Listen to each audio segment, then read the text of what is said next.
Matt, so good we can chat today. I know we'd connected and, from our first conversation, we were like, this might be interesting to talk about. Recruiting, hiring, top of mind right now at the tail end of 2023, looking into, none of us ever knows what the future is going to bring, but, all the reports I'm reading are just a lot of questions about 2024 and 2023 itself. A little bit of ups and downs. Some people seeking new roles. So felt like it'd be a really good time to sit down with someone in the recruiting, hiring, placement space and just capture some thoughts, pick your brains. I know you have deep experience in sort of placement in tech spaces and high tech, kind of the places where I've spent a lot of my career. So I'm not going to introduce you. I'm going to let you introduce yourself. Why don't you tell us, anyone tuning in, where today finds you, where you're at, and then give me a little bit about MJL and fill us in on the backstory if you'd be so kind. Yeah, so I find myself in the beautiful, rainy Pacific Northwest, Washington State, north of Seattle. I don't know if it's supposed to rain today or not. Hopefully not. I'm not a rain guy, so I'm probably in the wrong place here. But I've been in the recruiting industry for 7 years now. The vast majority of it in the IT and engineering space. A lot with Fortune 500 companies. I spent 17 months with Microsoft, and now I'm targeting and working with the startups and mid-sized businesses because they need help in their recruiting and hiring process. So just about 9 months ago, I founded my own company, MGL Recruiting and Consulting, to challenge the way that recruiting has traditionally been done and is kind of accepted across the industry. And I'm here to challenge that, to challenge companies to think outside the box, to do it differently, because the way that it's being done right now is not as efficient and effective as it could be, not by a long shot. So I'm here to challenge some people's commonly held perceptions and get them to think differently about how recruiting should be done.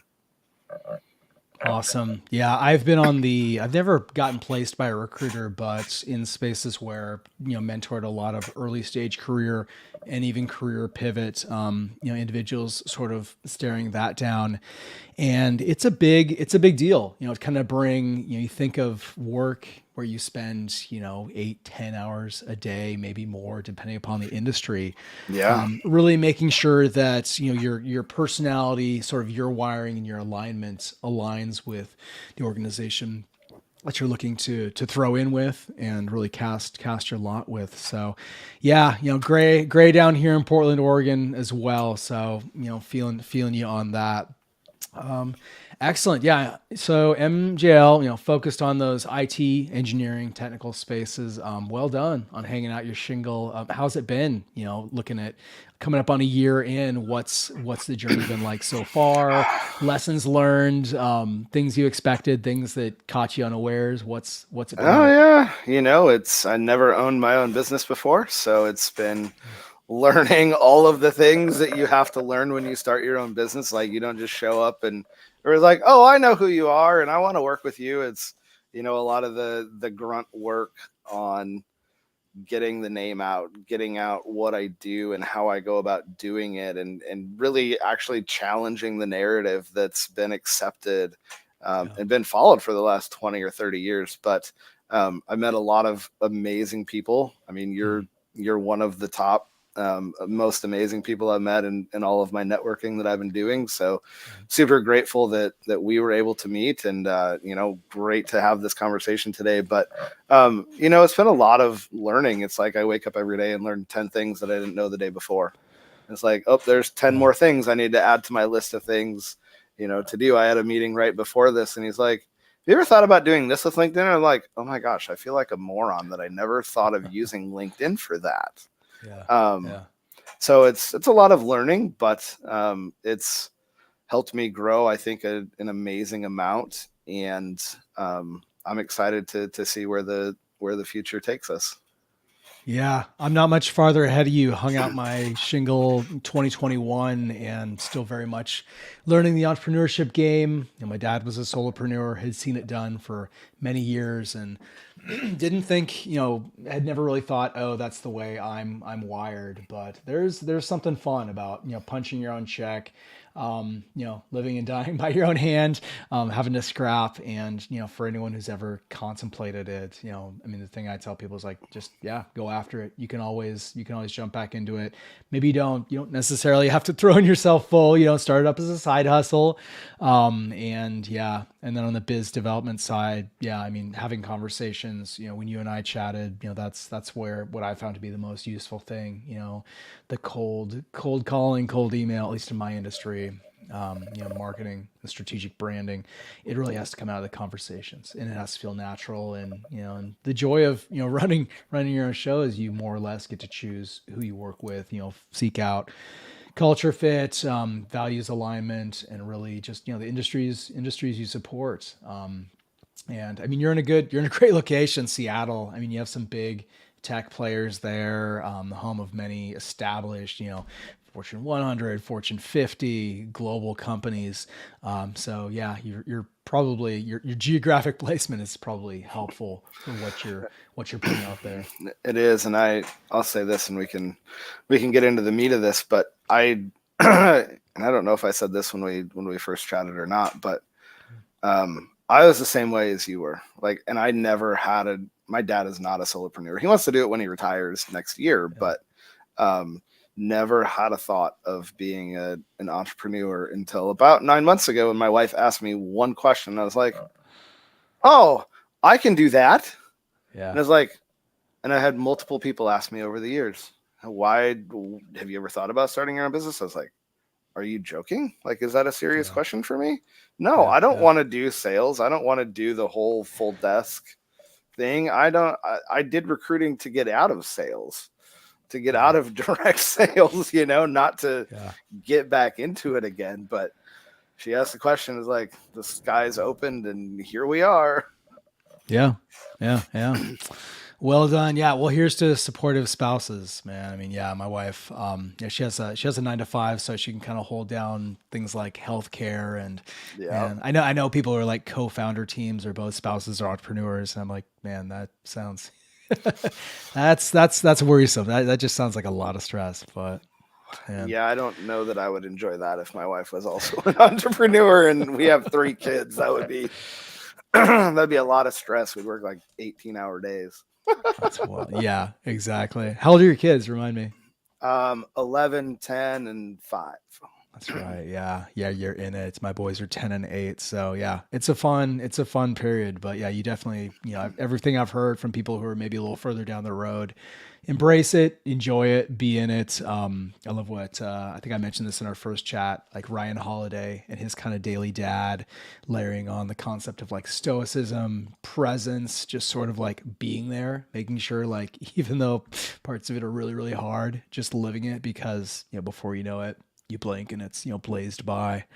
Anyway. Yeah, I'm going to tie this to business real fast, but do it. I was just thinking about this last night, because we've kind of gotten away from having the hard conversations in every area of life. But when you're raising kids, there is moments that you have to have them.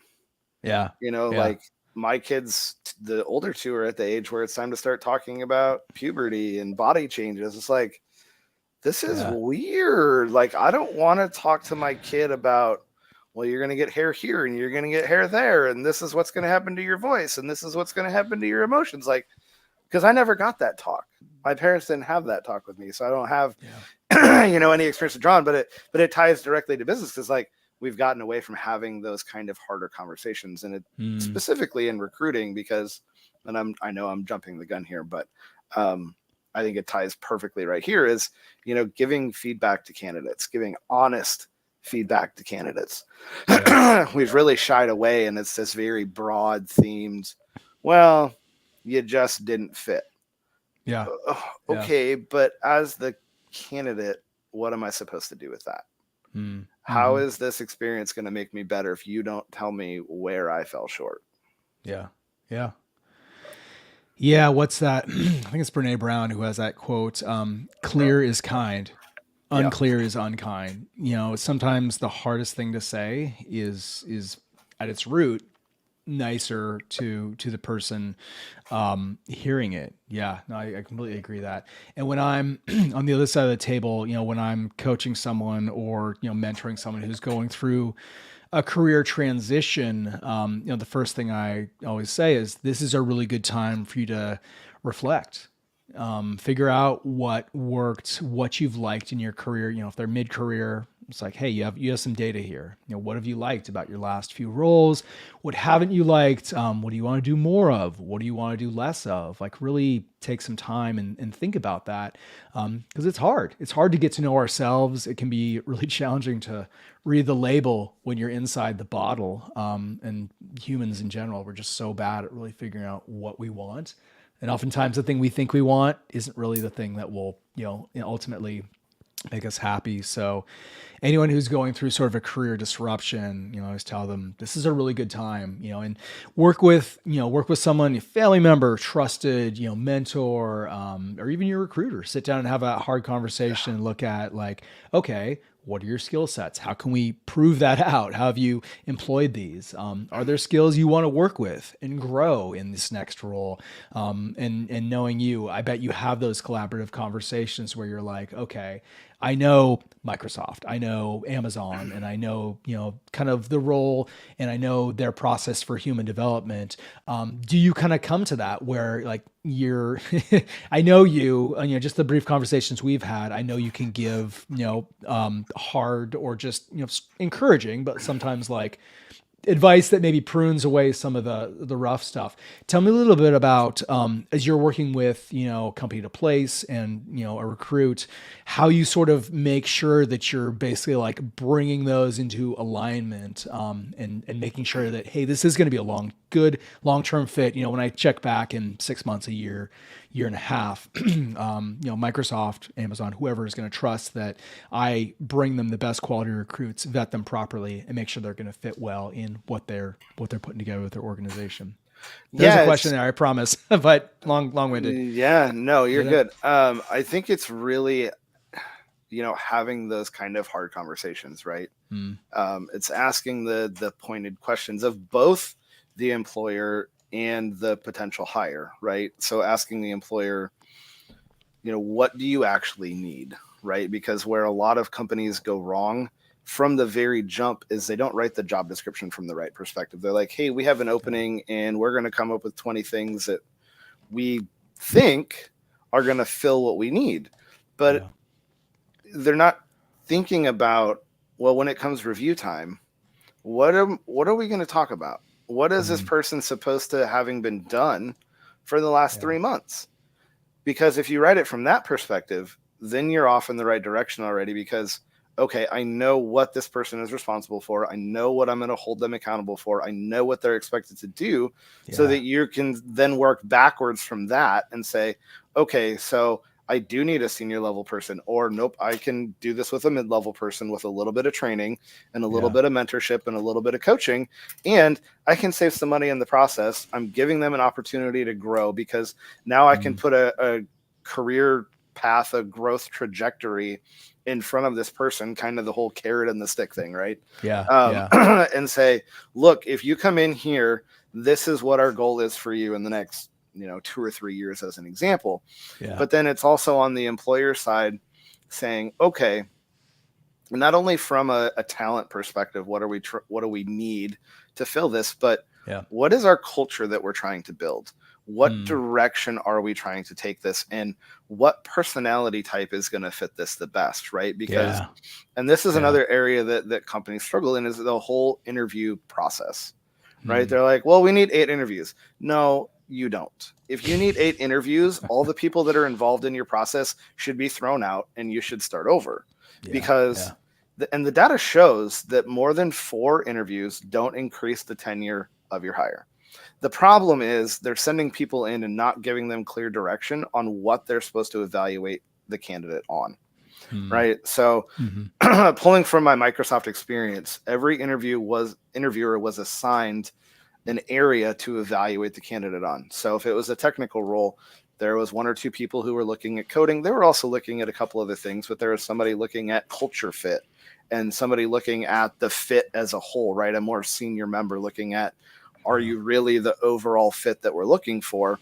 And so that when you come to the drawing board at the end, after you've interviewed all your candidates, you can then say, well, and then you need to have a scorecard, right? You need to determine what's the most important for this role. Is it the technical skills? Is it the culture fit? Are they evenly weighted? What is going, because if you don't have a baseline to evaluate everyone on the same level, you're going to end up, well, my gut tells me, or my intuition says 6 to 9 months down the road, where are you likely to be at? You're probably starting back over at square one because your gut or your intuition was wrong, because you didn't have a baseline to evaluate and truly determine who really is the best fit overall for this role based on the weight of the things that they need to have that we've determined are going to make this the most successful fit for this particular role. Yeah. And so that's always where I start. Like, look, do you have a defined interview process? No? Okay, let's define your interview process. Do you have a scorecard? Have you thought about creating one? Nope. Let's create a scorecard, because you can't start looking for a role if you don't fully know what it is that you need to be able to fill that role. Well, it's so good that you do, because that really seems like the nice full service offering that a recruiter can bring to the table. Because so often it's, I've been falling into this trap at companies where it's like, oh, we just need to hire. We have this gap, or person A is so stressed out. We clearly need another body to tackle this. And it's just sort of hire in response to frantic. Yeah. The frantic hire. Yeah. Never seems to work. And that doesn't. Yeah. And to take it even more full service, right? It's going back even further than that, right? Because a lot of times what I'll ask my clients is, hey, so if you lose 25% of your revenue because the economy is going south, can you not only afford to keep the person that you want to hire, but also everyone else that you already have on staff? Right. Let's not put you in a bad place to begin with. But also even further back than that, of like, okay, you told me who you wanted. Now, before we actually engage the search, let's go make sure that this person actually exists in the area that you want to hire them in, right? Because there is nobody on the market that I'm aware of that's working with their clients, and before they engage the search, pulling the data, because it's available. It's not that hard to find. You can go into any number of tools and pull talent market data with a specific title, experience, skill set, and it will tell you who the people are, where they sit, so that you also get an idea of how much is it going to cost me to get this person. If I want to go to the top of the market, am I going to have to pay $250,000? Is it going to cost me $300,000? Can I get them for $150,000? What does that look like? So that you have that full scale picture.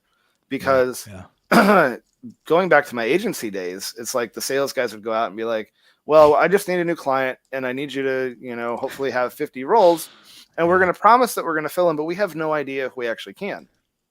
And I can't tell you the number of times that I would get a role, and from the jump, it was clear that they were trying to kill two birds with one stone, because they combined two sets of skills that don't exist. And they're like, go find me this person. I'm like, those things don't go together. There is not any one person that you're going to find that can do this and do this, because they don't exist. No, it's define the role, define the need. What was it that Drucker said? What gets measured gets done. What are you going to measure this role on? What are the key outcomes? What does success look like? 3, 6, 9 months down the road. And it's, so. And I think even that sets everybody up for success, and if I can even jump in there with one more thing is the other thing that companies do that sets them up for failures are like, okay, we need to hire. Okay, when do you need them by? Whenever. Well, if you're going to interview for 6 months, the people that you interviewed at the beginning are long gone by the time you get to the end. Do you need this person in 90 days? You better start now. Do you need this person in 60 days? You better have started a month ago. Like, when do you need this person in seat? Because it's the whole mantra of, if you fail to plan, you plan to fail. Like, when do you need this person? And then we can make sure that happens for you. Yeah, no, you nailed it. Well, and that's where you see if because there are, I mean, every every industry has their bad apples, right? I mean, dude, Yep. I mean, marketing, advertising, so take your pick. But yeah, I mean, recruiting. The stereotype is, oh, a recruiter is just seeking a warm body to make their commission and then move on. You know, they're not, putting in the craft and the work of like, okay, is this going to be a good hire? They don't care if it's going to be a good hire. They're just, serving up the warm bodies for, for the client to fill the role. And who cares if it, which I know isn't you, but, I mean, anytime I've chatted with people who are working with recruiters, they're like, this person doesn't care about me. They don't care where I want to be in 6 months or a year. They just want to, get the placement, make their commission and move on. The whole throwing stuff against the wall and seeing what sticks. It just becomes a volume play, right? I was like, okay, Yeah, it's quantity over quality, and I'm the exact opposite. I'm like, look, if I send you 5 to 7 people, you ought to be able to find 3 or 4 that you want to interview, but I'm not going to send you 10 that 4 of them I'm like, maybe. No, you're going to be 80+% qualified, or I'm not going to send you over. Yeah. Yeah. Because it's a waste of everyone's time. The candidates, mine, and the client, as well as the hiring manager who's trying to hire for the role. Yeah. Nice. Cool. Well, we're kind of jumping around a little bit, but I'll ask my questions in reverse. So we've talked about some of the potential pitfalls, companies that bring in a recruiter might have, sounds like an undefined, not defining the role, not defining the responsibilities, and really thinking hard about, okay, what is this position, and just sort of reflexively, knee jerk, we need a person, get them in, and dragging feet. So literally not being like, you engage a proactive recruiter. I know, one of your touts is that, you're going to get someone like placement, 45 days or less. Like literally, like, I mean, if a company is like going to hire and they're going to call Matt, it's like, okay, immediately, like we have the resources allocated, like this is go, which makes sense. I mean, that seems kind to, people who are looking, on the recruited side, you're putting yourself out there. I was chatting with someone last week who was like, yeah, I've put out 120 resumes and no bites. And that gets daunting. It seems like we should all kind of dial in and be a little more intentional about this process. It just feels like it would create a lot less thrash and just junk in the system if, we just kind of focus down.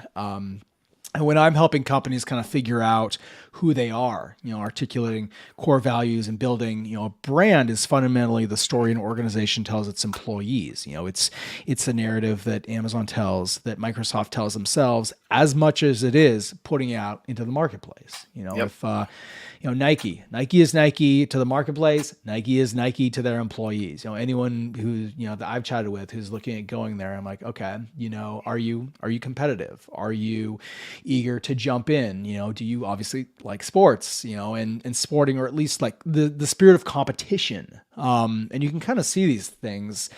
And anytime it's like, yeah, anytime I chat with someone who's sort of looking at doing a reboot, and that's, circling back to what I was saying earlier, like identify what you're really into, what your passions are, because now more than ever, companies are sort of getting culture craft, building the culture of the organization. They're getting more and more comfortable about putting that out there, and being bold and saying, hey, we're for this and that, and really, putting their money where their mouth is, and developing and curating a really strong employee experience. Yeah, 100%. Yeah.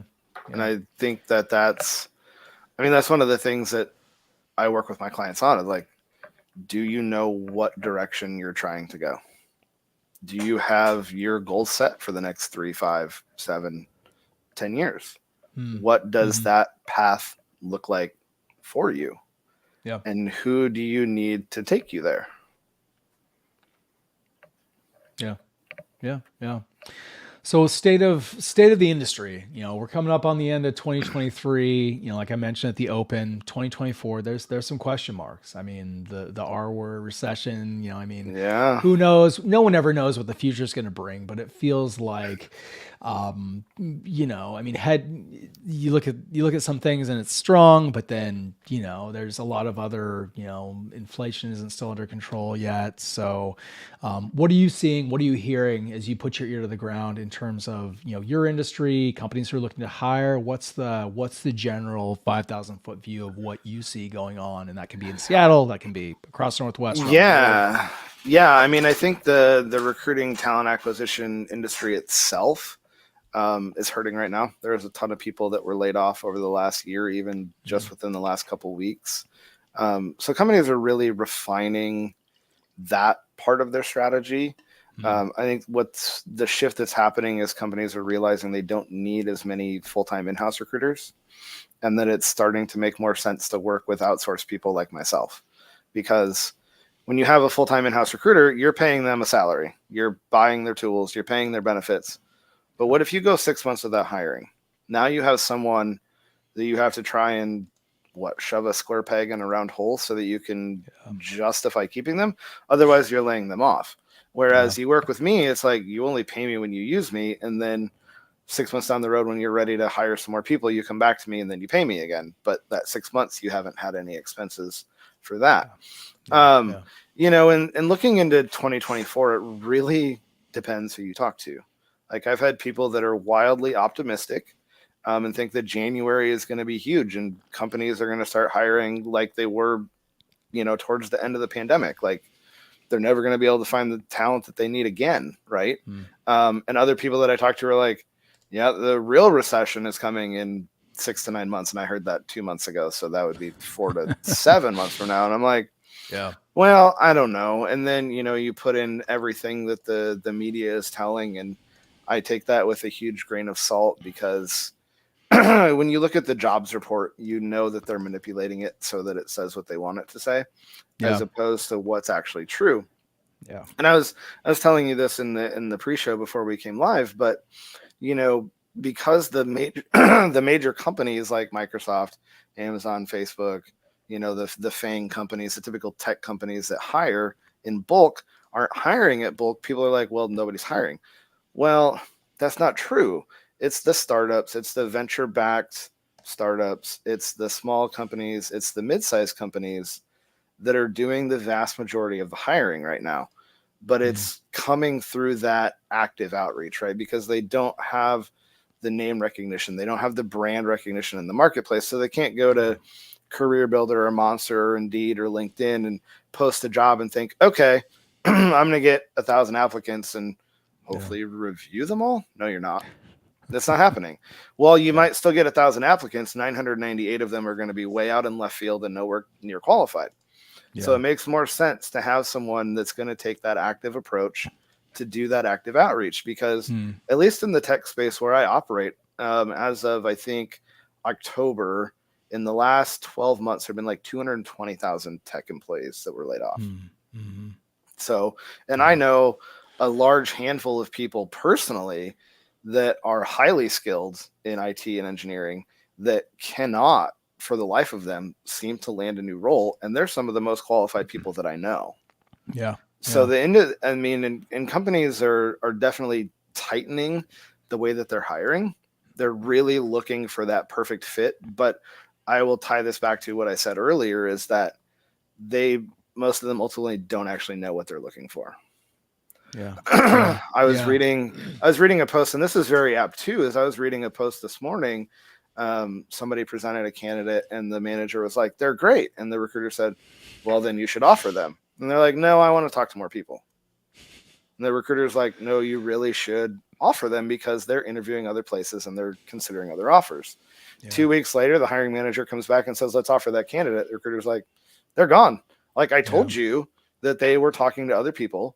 And the hiring manager was like, "Dang, they're the best candidate I talked to. I wish I would have listened to you." Yes, you should.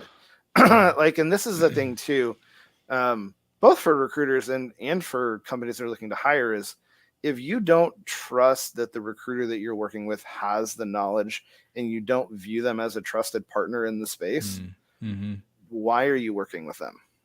Yeah. Because Yeah. if you're not going to listen to the expert, which is what you hired them to be, Yeah. then why did you hire them? Yeah, yeah, no, you nailed it. I was chatting with an attorney over email, earlier this week, and looking at enlisting their services, and like I know the basics, but I bring in a specialist when I don't know what I don't know, because that person I trust that they are going to spend, they got years behind them. You're not just paying for like their experience now, you're paying for the 10, 20, 25 years they have behind them, and engaging fully with them, they're going to expand and see things that you don't. So similar, if I'm going to hire a recruiter, I'm going to hire someone who's seen a lot, who's been in, who's seen the boom cycles, who's seen the bust cycles, and if nothing else, is there just to kind of, at least on the recruited side, steer me right, and help me to keep my chin up when sent out and it seems like it's not happening, and be that sounding board and make me better than I can myself. We need, there is a time and place for specialists. So, yeah, And I no, absolutely. I couldn't agree with you more on that, Tom. Honestly, Yeah, yeah, like it's why are you hiring an expert if you don't trust them? yeah, yeah, Like you wouldn't yeah, hire a website developer and then challenge every single thing that they were doing yeah, if you're not a website developer. Why did yeah. you hire them if you're just going to challenge and nitpick everything that they do? Aren't they the expert? Isn't that why you hired them? So Yeah. why would you hire a recruiter or partner with a recruiter and then say, no, I don't want to do what you told me to because I know better? Yeah. Yeah. Yeah. So what are we doing again? But on the recruiting side, and this is something that I see talked about a lot, is companies often will view recruiters as commodities Mm. because we come from a position of like, well, I'm just here to serve you, but I'm not going to share any of my expertise. I'm not going to have those hard conversations. Full circle again, right? Of, hey, you don't know what you don't know, but I know Mm. what you don't know. And I'm going to tell you what you don't know while not making them feel small, Yeah. incompetent, any of those things, right? It's just like, Yep. Yep. look, I know what you don't, and this is why you hired me or you're partnering with me Yeah. is to have my expertise available to you, but then you have to listen when I tell you, Yep. look, this is why we need to do this, because Yeah. if you wait 2 weeks, I just told you this candidate's talking to other companies. They're going to be gone. Yeah. So you Yeah. can't come back to me and then be surprised that exactly what I said was going to happen happened. It seems like there's a large element of this where just remembering, and it sounds no duh, but remembering there's a human on the other side of that you are Yeah. literally, I mean, and a career, it maps into livelihood, and especially for some really career driven people, it can map to identity and who you are and how you appear. There's some like big complex emotions in the space that because this is such a, it's the Jenga block that holds a lot of the rest of life together. You're literally, yeah, working with someone's livelihood, their personal identity. No, good. I feel like And we've that's hit on the. something, Yeah, and no, go ahead. I want to jump in here too, because Yeah, yeah, this is something that I talk about a lot is there is a person on the other side of the resume. There's a yeah, person on the other side of the interview, right? Companies often will just treat them like another number, hmm. right? I hear so often, and I've seen this throughout my career of, well, you interviewed and then we sent you a generic rejection email 3 weeks later. We gave you no actionable feedback. We didn't say, hey, here's a personalized thank you for Yeah, spending the time learning about our company, letting us learn more about you. Here's where yeah, you fell short, right? yeah, I'll share this and we can move on. But yeah, yeah, I read a survey that was done. This is probably 2 months ago. They surveyed candidates and said, essentially, like, what would your buying patterns be towards a company that you had a poor interview experience with? hmm. Yes, More, yes, yeah, more than half said that they would strongly consider no longer buying that company's products. yes. And So this is I love that you brought this up. this is the other major piece that I focus on is look, so you have your client or your customer brand, right? but you also have your candidate brand. You also have your Yeah. potential employee brand. And so many employers are completely neglecting that. Yeah. They're like, Yeah. it doesn't matter. I can treat people like cattle and Yeah. people are just going to keep coming back. But the thing is, and I think I mentioned this during our first conversation. Maybe I didn't. I talked to a lot of people about this, but it's like, let's look at, there's two different experiences that people are going to have that they're most likely to leave a review in. Either they had an over the top amazing experience, or it was the exact opposite and it was atrocious. It was terrible. It couldn't have been Yeah. worse. Yeah. The last Yeah. thing that you want as an employer, because candidates are smart, because the smart candidate is going to review and research your company to prepare for their interview.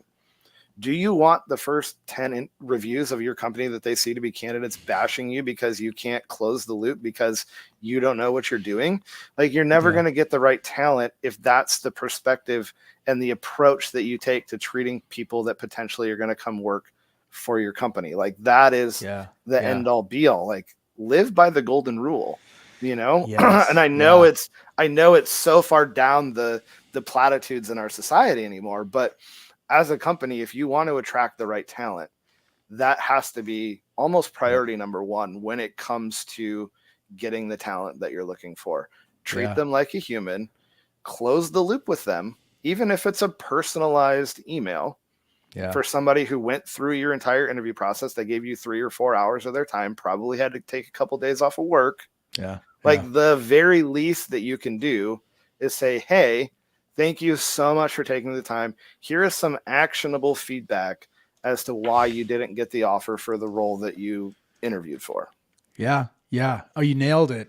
Yeah. This is something I'm a huge believer in, the opportunity for the hiring process to be a part of the branded experience. Like, it becomes how, if you can get an HR director to chat with a marketing director, how do we make this a really positive, engaging, productive, helpful experience so that, yeah, if a interviewee goes away, they don't go away upset. It feels good, even if it doesn't come out the way they want to. And especially for these larger companies that, I mean, you probably know better than I, they may have a lot of a non-negligible amount of candidates cycle through. So that is a surprisingly large audience, and they may not be there for this role, but do you want them coming back down the road where, maybe they were just a 97% fit? But it's, such an opportunity to be way better than we have. And giving feedback, steering things. And I know, sometimes HR is a little nervous about what you can and can't tell people, I'm sure. But just giving honest, forthright feedback can be deeply powerful. And there's, there's definitely guidelines around what you can and can't tell someone. Yes. But I'm not sitting here advocating for every little piece of feedback to be shared. Like, don't nitpick the candidate apart. Yeah. Because so going back to my time at Microsoft, I would give the candidate themed feedback, right? So if they're like, their coding wasn't just at the level that we needed it to be, or they missed this and this culture trait that we're looking for. Yeah. I gave them that feedback, because sometimes it's as simple as adjusting your interview approach. You need to refine how you're answering interview questions, because while you may have answered the question, the example wasn't clear enough so that the interviewer could understand, oh, you did actually demonstrate this. You do have this ability. So a lot of times it's, you just need to learn how to interview better. But sometimes it's also, look, you applied for a role that was a little bit over your head. Keep working, come back to us in, 6 months to a year, and we're happy to interview you again. I gave that feedback, I don't know how many times. Yeah. Do you think that there's a little bit of an element of that, of just interviewing to get more interviews behind you, and just to build, especially for earlier stage career individuals, it's like a muscle, right? The more comfortable you get in just presenting yourself, sitting down and just holding forth, being confident, talking about your insights, getting honest feedback, refining, doing it again. Seems like, regardless of whether you get the role, you're leveling up your interviewing capacity and just making sure that you appear and present the best you can for the next opportunity. Oh, 100%. I mean, I did Yeah. this early in my career and I was terrible at interviewing. I still wouldn't say that I'm an expert at it by any stretch of the imagination, but Oh, I can prep you so that you can be the best at interviews. But you have to do the work, right? Like yeah. I, as a Yeah. recruiter, can give you all of the information, but again, I can't tell you how many times I gave candidates everything that they needed Yeah. to do to be prepared for the interview, and they did none of it, and then wondered why they didn't get the job. It's like, dude, I Yeah. told you this is what you need to do. This is how you need to answer the questions. This is what all of this looks like. And Yeah. then you're just like, yep, I got it. Didn't look at anything, didn't do any research, did none of that, and then are surprised when, oh, I got bad feedback. Yeah. Well, Yeah. yeah, I told you what you needed to do, but yeah, to fully answer your question, go on as many interviews as you can early in your career, even to mid career. Honestly, Yeah. like go interview, go refine that craft because it can honestly be the make or break between getting the job that you want that you're well qualified for. But if you can't present yourself in the right light, it's it's not going to work, right? Like I got the Yeah. feedback, even just within a couple of years, that I was too confident in my Hmm. presentation of myself, Hmm. and so it was kind of almost intimidating, right, to people because it's like, well, I kind of walked around in interviews like my crap doesn't stink, right? But Yeah. that's not the attitude to have. It's that confident humbleness, right? Yeah. Of I know a lot, but I also know that I don't know everything, Yeah. Yeah. and And that's that's a regardless it's a of what nuance. level that you're at, right? C Yeah. suite, whatever. Like I Yeah. know this, but companies are always looking for people that they can teach and train. Yeah. Yeah. Unless you're going to own a company and you're going to manage everyone else, Yeah. there is something else that you can learn and grow from. Yeah, don't they say hire for personality and culture fit and then train for skills, train for the role? That's the easiest thing versus trying to give someone a personality transplant and say, oh, I'm going to make Yeah. you able to fit into our organization. Yeah, because you can't make, again, you can't make a square peg fit in a round hole. Yeah. But Yeah. if you're lacking a couple of skills that I know I can train you on, and this is something that I push back on people on all the time, and I did it often at Microsoft. I'm like, wait, so they're missing one little thing, and you don't think that you can train them and coach them and mentor them on that for 6 to 9 months, and they couldn't figure it out to be the person that you really need for your team? Yeah. Yeah. I mean, I see articles about this all the time of like the skill development, the talent development is where the focus needs to be right now. Like, Yeah. don't go looking for the, and I'm not saying don't ever do this because you do need to, especially if you're growing and you've got big plans, but you don't always have to land the big fish. Yeah. Yeah. Sometimes you need to land the medium one Yeah. and then invest in them Yeah. and Yeah. grow Yeah. them. I mean, it's hard to on the recruited side. It's hard to think of a skill that could have a bigger impact on your life trajectory than getting really solid at interviewing. I mean, if that next job you land and you increase your salary, increases your potential, gives you opportunities to be mentored, curate your career, layer on those skills. During COVID lockdown, I returned to Toastmasters, Yeah. which I was a public speaking minor. I felt pretty good being in front of a group, but we were all remote, so I was like, why not? And it was interesting because we met on Zoom. It was over the camera, so it was a lot of really Toastmasters has done their research, and the main reason that people engage is for hiring and career purposes, to secure that next role, to get confident for the interview. And it was really nice in that respect, to like you said, layer on that self-awareness with the ability to clearly and concretely present yourself. The craft, and interviewing is a craft. It's a skill. It's something that you do. And if you do, the more you do it, the better you're going to get, the more comfortable you're going to get, and the more feedback you're going to enable with people, mock interviews, sample interviews, mock interviews with your recruiter. You're going to be able to get that feedback if someone is willing to give it to you directly and honestly and kindly and generously. And that was the biggest thing I got out of, public speaking at Toastmasters. The feedback was direct.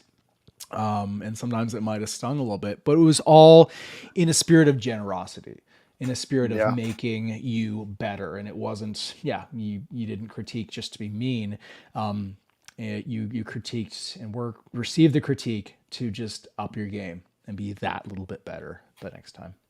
Yeah, 100%. And it doesn't, and I think the hard thing too, especially when you're, kind of in that desperation state, right, for a Yeah. role, to to hear that not positive feedback can be hard in the moment. Mm. But sharing from personal experience, I can think back to multiple interviews where after I got that kind of harsh feedback, and in the moment, I was like, oh, that was rude. Like, I did really well at that interview, like I couldn't have done better, right? Yeah. And then 6 months later, it's like, oh wait, nope, they were right. I don't present as well as I think I do, Yeah. because we always have the better view of ourselves, Yeah. right? Yeah. Than Yeah. than other people tend to have, right? We put ourselves a step higher than we probably should put ourselves.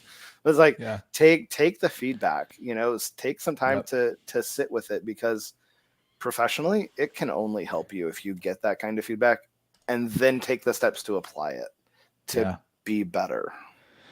Yeah, yeah. I mean, the best time to look for your next job is when you have a job. A You're not hundred in percent. that panic mode. There are two types of people on LinkedIn. There are the people who just hang out on there and see it as a viable social network, all the time, 24/7. And then, we know the people who just pop in when, if I get hit up by someone, I'm like, I can tell, like, are they looking for their next gig? Which is, Yep. which is a prime time to network. But what would it look like if you popped in more often and curated the network, even when, you had a role, and you just worked on, just having conversations and prepping it, before you need it. So much good can come from those loose connections, those second, friend of a friend, or, I think of all the things that have come into my life because it wasn't the first person, but, someone saying, hey, you and I we had this conversation before. You have someone that you chatted with this morning where you're like, oh man, I got to introduce Tom to this person. Because good people know good people. I mean, I sort of had this pivot a few years ago on LinkedIn where I was like, I'm just going to connect with people who look and sound interesting. They're maybe in an adjoining space or even in different lanes. We can learn so much by getting out of our specific industry or our focused area. This ability to sort of cross pollinate and draw inspiration from other people who maybe aren't where we're at geographically, industry wise, career wise, can be just profound, I think. Oh, 100%. I Yeah. mean, cross network, because you also don't know who you might meet that you didn't think was going to be a good connection that turned Mm-hmm. out to be the best connection that Yeah. you ever made, Yeah. Yeah. Nailed So it. Yeah. don't close the door on people just because in the moment you're like, what do you want from me? Mm-hmm. Like, always be open to having those conversations. And that's whether you're Yeah. employed, unemployed, looking for a job, not looking for a job, you know, always be Yeah. open to conversations, because like you said, you don't know who that person knows Yep. that they might be able to intro you, even if they're not the person that you want to talk to. Yeah. Yeah. And just layered on top of that, the power of generosity and being able to Yeah. go first. Some of the best networking, like online networking groups I found myself in are those where we have one that's based on the book, The Go Giver. I Mm-hmm. forget the author, but it's all about people showing up and, trying to help each other. Whatever you need, wherever you're at, can I help you before without any expectation of reward? I'm not helping you because, Yeah. maybe you'll help me in the back end. And it just seems like it just seems to lead to a nicer, more productive mind space, of generosity, of, call it what you will, like the abundance mindset or whatever. But just sort of, I find it returns me to just humanity. It reminds me that, especially when we do so much through screens, it's just a little reminder of, okay, this person on the other side of the screen is a human, flesh and blood human being. They had a mom and dad. They have maybe I have kids. They have a partner. Yeah. It's just a really good reminder of that as we go about, versus just like, I'm going to step on this person to get closer, ringing that brass bell or whatever. Exactly. 100% Yeah. correct, Tom. Yeah, I love it. So good. No, I love this. I was really looking forward to this conversation, Matt. Anything you want to leave people tuning in with? Maybe someone who's in the hiring process or company who's looking to bring on a recruiter. The space is yours. Yeah, I mean, I would just say, look, if you're having any sort of issues and you're hiring or recruiting, wherever that is in your process, if you're unsure of anything, come talk to me. I will give you an hour free consultation to talk about your issues, and we might solve it in that hour, and you're going to get a free solution for your problem. Or we may determine that we need to have a longer relationship. I need to do some more work. We need some more insight, some more looking. You need help planning. How do we even go about doing this hiring? This is where we're at. This is where we're trying to go. We're concerned about this. We're not sure about that. Come have a conversation with me. Yeah. I love talking to people about anything recruiting and hiring, because there's so much that companies get wrong, and you don't want to be one of those people who makes a mistake that you don't have to make because you thought you knew more than you actually did. Because it could cost you hundreds of thousands of dollars, and it could happen overnight if you're not careful. Love it. Love it. Yeah. I try and maintain a kitchen cabinet board of advisors, and you are absolutely on that in the hiring and recruiting space. Also because you're a fellow Northwesterner who, can endure some of the rain and gray and clouds up here. I try. Excellent. There's not enough vitamin D in the world, I don't think, for that though, Tom. Apparently eat lots of mushrooms, the white mushrooms. That was someone told me that gets your vitamin D up. Well, at least we have all the good coffee. So, that's the offset. If only I was a coffee drinker, but I'm oh man, you're stronger than I am, Matt. All right. I'll say this and we'll wrap up. I learned Yeah. I learned years ago that coffee was more in my head than the actual benefit. That's like very Zen right there. I'm just gonna have to leave it at that. That's like meta statement there. Love it. Matt Luensmann, thanks for taking the time to hop on this stream with me. Appreciate it. Thanks to everyone who tuned in now. In the future, the archive will be up. So always great to unpack hiring, recruiting, being recruited, and just explore the space. Awesome. Thanks for having me, Tom. It was awesome. No problem, man. Thanks.